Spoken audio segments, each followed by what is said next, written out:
Just being honest, Hugo said. Maddie, are you afraid of this dude? Maddie shook his head and said, Sorry, Monsieur de Laverne. Hugo comes uncensored. Real, you mean, Hugo said. Straight shooter, you mean? He then bet our visitors that he could lift any of them over his head, but got no takers. Once the nonsense stopped and the presentations were underway, I turned my scattered thoughts to my beautiful, brilliant, and somewhat capricious late grandmother, Tandy Angel.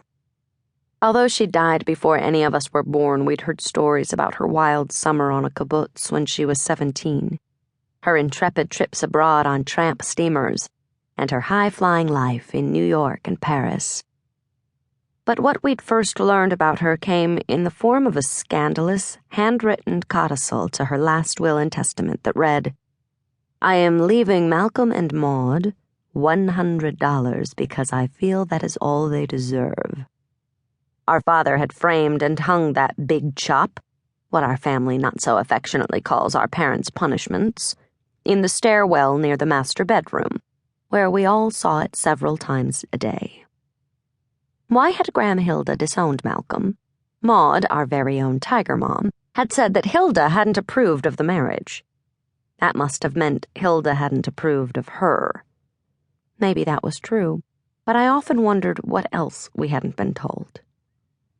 I tuned back into the men in gray as they itemized Graham Hilda's holdings, projected receipts, calculated interest rates, and translated international rates of exchange. I followed the back and forth up to a point. I asked questions, I made notes, but honestly the numbers were dense and dizzying, and although I'm a bit of a math whiz, this was a deluge of black ink and fine print with no apparent bottom line. Plus the millions of questions and doubts about James kept slipping into my thoughts like evil weeds. I tried, but I couldn't read a single face across the table. Were we bankrupt or not? Why were there so many papers for us to sign? Finally, I'd had enough. Excuse me, Monsieur de Laverne, I said. Will you summarize, please? Uncle Jacob will explain the details to us later. Of course, Mademoiselle Angel, de Laverne sniffed. Whatever you say, whatever you want or need. He took out a pen and a notepad from his briefcase. He said, The grandchildren's trusts are equal. You four will each inherit. Scratching of pen on paper. This amounts. He held up the pad so we could all see. We four kids sucked up all the air on our side of the table. I had hoped there would be enough money in Graham Hilda's bank account to pay for our food and housing and maybe college tuition for me, Harry, and Hugo. My most extreme wish hadn't even been close.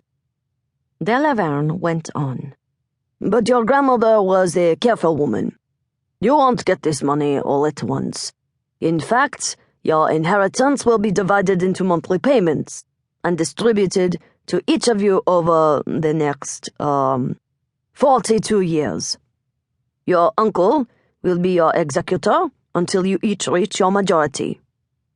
Wait, I said. You're saying I'll get a monthly allowance until I'm 58 years old? Exactly, said Graham Hilda's most trusted senior attorney.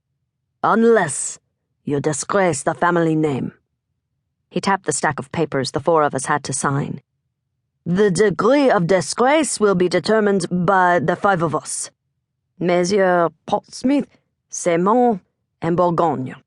Your Uncle Jacob and me, of course. Really?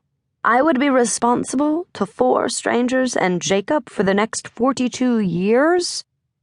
By the way, our family was not exactly famous for following rules, so what exactly was their definition of disgrace? Your inheritance represents both a gift and a challenge, de Laverne continued, brightening for the first time in 3 hours. That was your grandmother's guiding principle, and we expect it will become yours as well.